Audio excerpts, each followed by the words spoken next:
Даже има една случка с нея, точно се бях взела и втори ден. И аз карам по околовръстен път и гледам някакъв GLS, ама голям, затънен цели. Викам, какъв това ще ми се прави на мене с този Мерцедес, голям тежък, викам, ще го избегам. И превара го и почвам да го брек чеквам, разбираш. Не осъзнавам каква простотия правя. И го брек чеквам така, стои, той мърда наляво, аз наляво, той е дясно, аз надясно. И после това се оказа някаква 6-3, като ми изрева, си премери, вече ме спира, разбираш и на смърт. Стои, гледай и вече почвам да се притеснявам, викам, аз тук на някакъв джип се правя через, зато аз тъпли съм, в слуша с мене, бати съм чувство на това БМВ. И маляка е толкова си спъкна прозореца и виждам едни бели очи, такива малко корени и един пистолет и направо ти ми стана лошо. И ме спира, аз не мога да мръдна, защото това е огромен джип, мисля, ти не мога, аз не мога да избягам, това е огромен мотор, 6,3, мисля, как бягаш такова нещо.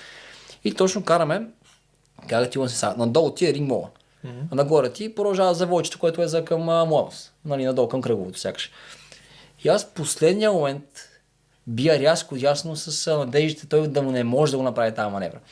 Пълен кик, дясно, успях и после нагоре към битица, рязко. Ама ти казвам, съм карал вътре. Той за тебе ли беше? Не, имаше фарове зад мен, ама той че филма е голям, аз не знам какво се случва. И беше много гадно. В смисъл, виждаш фарове и си кажеш, това е за мен, сега ще му отрепят. Мисля, умрях, това беше. За няма нищо. Реално такива неща не трябва да се правят, защото